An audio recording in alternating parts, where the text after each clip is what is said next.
gasoline, selecting the groups of molecules wanted and changing their sizes and shapes as required. To do this job calls for great storage tanks to maintain a constant supply of crude oil. Batteries of pumps.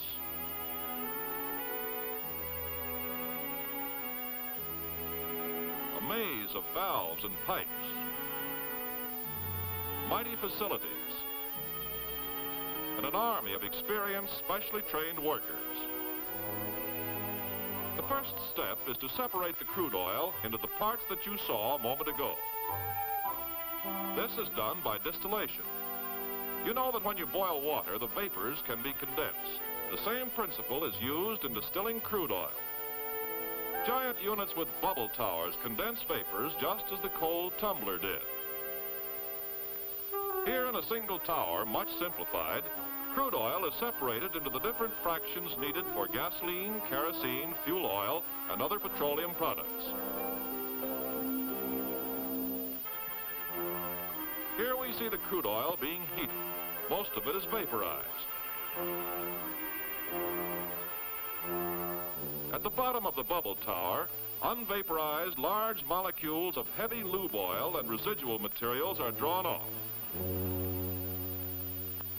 At the second level, the light lube oil is condensed out of the vapor and withdrawn. At the third level, the largest of the lighter remaining molecules condensed to form the fuel oil cut. At the fourth level, kerosene is condensed and drawn off. At the fifth level, the gasoline molecules become liquid, leaving the very light gas molecules to go out the top of the bubble tower.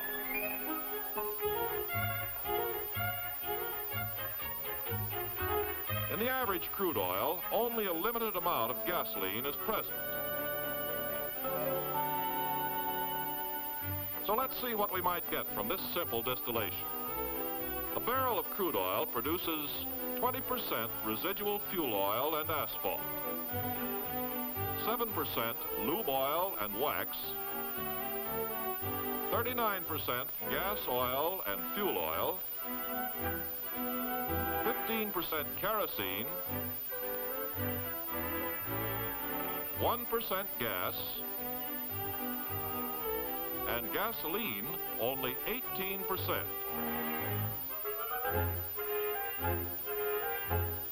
Not nearly enough for today's millions of cars.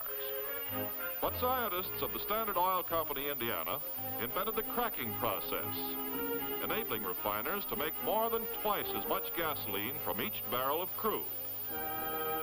Today, were it not for the demands for fuel oil and diesel fuel, almost the whole barrel could be converted into gasoline. By making more gasoline, cracking has conserved our natural resources and at the same time made gasolines of higher anti-knock quality for greater performance and economy.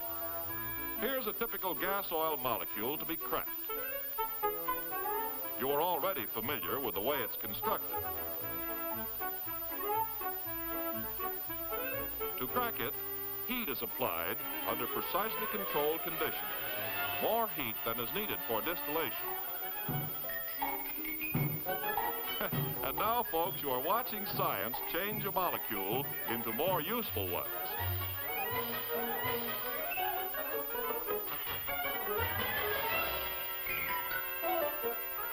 On the left are two gasoline molecules. On the right are gas and carbon, all obtained from cracking one gas oil molecule. Thus, science creates gasoline where none existed before, high anti-knock gasoline. Here are some of the great units that do the cracking. And here's one that cracks tens of thousands of barrels of gas oil each day. Standard's continuing leadership was also strengthened by other processes. One is called polymerization. It simply takes molecules that are too small for gasoline, such as these gas molecules, unites them by the polymerization process to form a larger molecule, a gasoline molecule of exceptionally high anti-knock value. Thus, science again fashions for us more and better products. By a somewhat different process, this alkylation unit joins together two different molecules to make another high-octane gasoline component. And this unit, a hydroformer, changes the shape of molecules and takes out some of their hydrogen to make still more high antinocq material. Finally, a process where cracking is affected by a catalyst, a reaction promoter that itself remains unchanged. The most modern method uses catalysts in a fine powder that will flow like a fluid. Here's what happens inside a fluid catalytic cracker. Gas oil is heated. It is joined by the hot, finely powdered catalyst shown here as little white grains. The hot oil and the still hotter catalyst then move together through pipes up into a chamber called the reactor and are tumbled about. Here the heavy oil molecules are cracked by catalytic action to produce gasoline molecules shown in red. These move out at the top.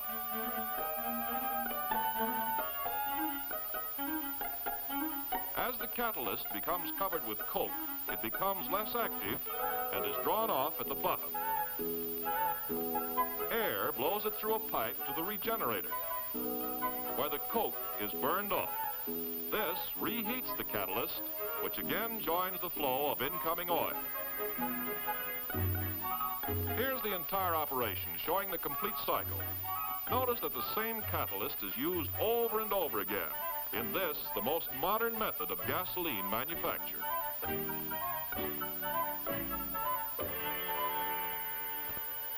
It takes a complicated unit to do the job. Every 2 minutes, a whole carload of catalyst passes through the lines. 16 stories high, each of the company's big cat crackers can produce enough gasoline in 1 day to last the average motorist 1,000 years. Contrast the modern unit you have just seen with this historic Burton cracking still at Whiting, Indiana, the first successful commercial cracking unit. Though the amount of oil in today's catalytic cracking units is actually less than in the old Burton units, the catalyst cracks the gas oil more than 7,000 times faster, and so permits much greater throughput. It is one more demonstration of leadership through science. To build top gasoline performance today, there are two major requirements: proper volatility and proper antinocq quality. Let's take the first one, volatility, the tendency to change from liquid to vapor. The driver may not know a cat cracker from a firecracker, but he knows when his engine starts. And he wants it to warm up without coughing and sputtering. But starting and warm-up are not the whole story. In all seasons, the motorist wants quick acceleration.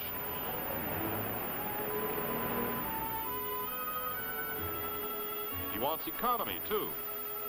Mileage. And that calls for a scientific balance of gasoline components.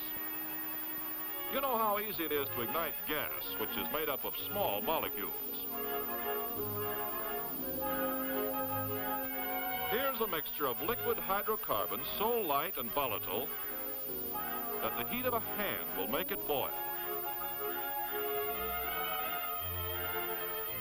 It's inflammable and so volatile it ignites plenty fast.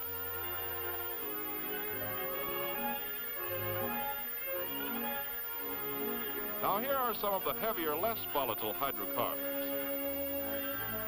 The lighted taper does not ignite them, yet when vaporized and burned in an engine, they pack a lot of power and give mileage. To make a gasoline blend that will have a proper combination of volatility characteristics, first we put in the very light hydrocarbons for quick starting. The next heavier ones have rapid warm-up. Then some that give instant acceleration, and the final portion for full power and good mileage. The blended gasoline has the desired range of performance with economy because it contains just the right groups of hydrocarbon molecules. One, for instance, starting, but so active that in the summer he should be used only in moderation. One for rapid warm-up. One for smooth acceleration. And but one for full power and good mileage. Molecules that work together, a harmonious team.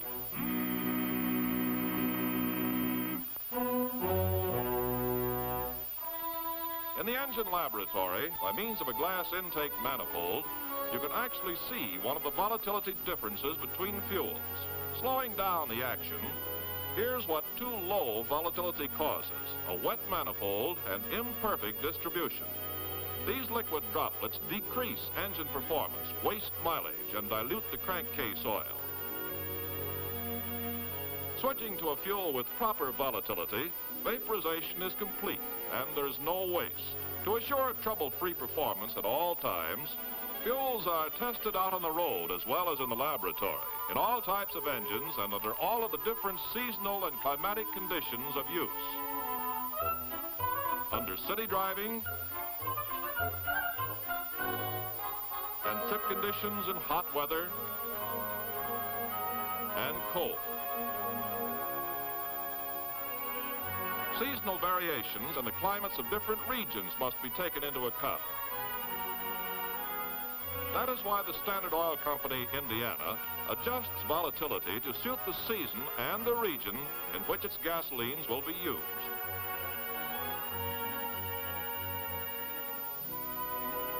A distillation test measures the volatility of motor gasoline.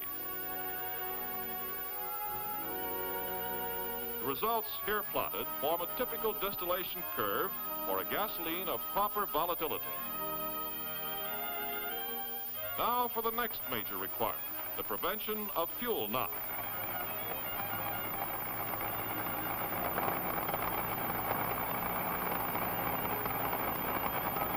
The motorist wants smooth, controlled application of power. Using a special demonstrator, I shall show the difference between poor performance and good performance. Now, with the hard face of this mallet, I strike the piston. The piston, you see, receives a punishing rap, showing how power is wasted when gasoline knocks. This time, I shall use the cushion face of the mallet to show what happens when gasoline does not knock. Smooth, useful power propels the piston, sends the crank spinning. The performance difference you've seen is a mighty important one that you ought to understand better. So let's look inside the engine by means of animation and see what happens when the fuel burns.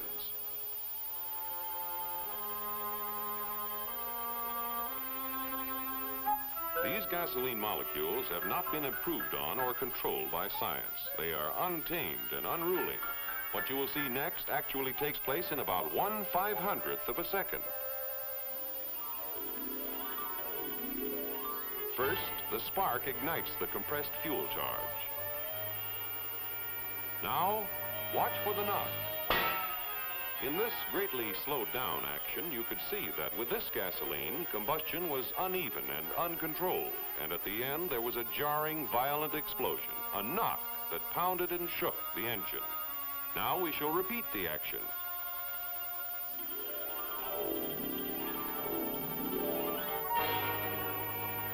Watch again for the knock.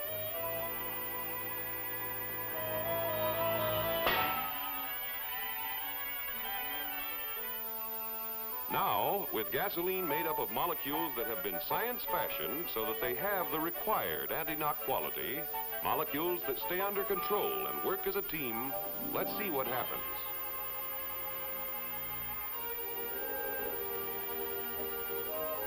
Note in this case that the combustion is more uniform and there is no knock. The big difference, as you could see, is that with gasoline of the required anti-knock quality, there is no knock. Combustion is smooth and even and completely under control. Now we shall repeat the action. Watch how the combustion proceeds as it should, smoothly and without the interference caused by knocking. In the modern high-compression engine, modern gasoline gives the greater performance required today. The car accelerates more rapidly, climbs hills faster, travels more miles per gallon. In addition to fashioning the molecules to prevent fuel knock, refineries usually add minute quantities of tetraethyl lead to help accomplish the same purpose. This model shows how just the right amount of fluid containing tetraethyl lead and dye is added to the gasoline.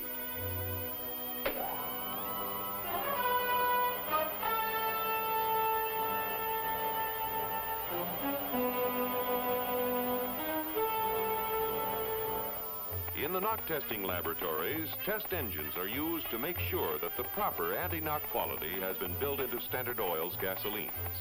The high anti-knock reference fuel is called isooctane, hence the expression octane number.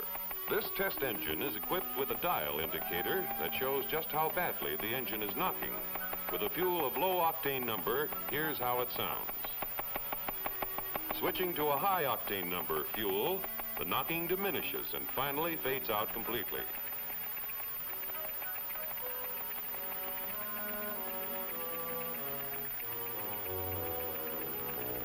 This illustrates the smooth, even performance you get from Standard Red Crown and Standard White Crown. The engineer has had his say, but modern processes and skillful know-how are not enough. There must also be safeguards. You can depend on it that Standard Oil Company, Indiana, constantly checks and inspects its fuels by every needed control test. For example, the vapor pressure test that controls vapor lock tendencies. A test to make sure there is no harmful gum.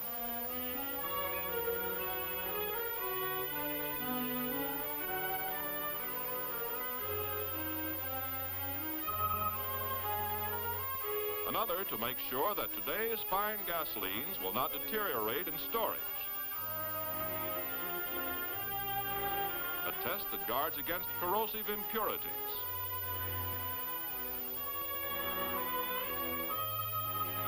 Testing, testing, testing. Another of the 1,500 and more daily control tests.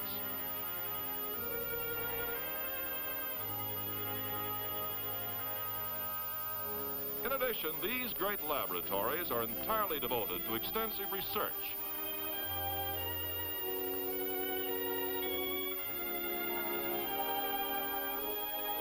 Carried on by hundreds of capable scientists, working on more and still better products for the future.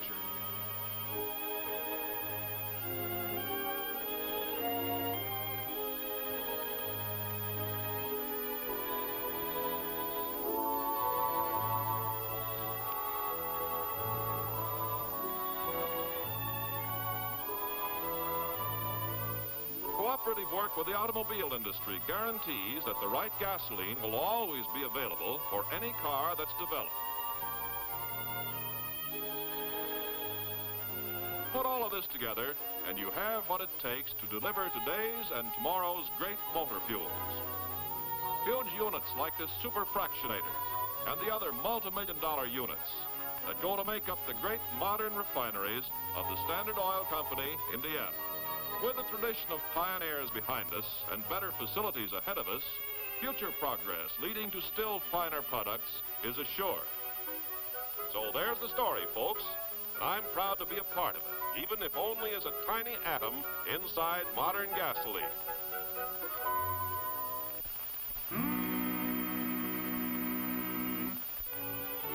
This is what's behind the gasoline you sell, whether from tank truck or on the service station driveway.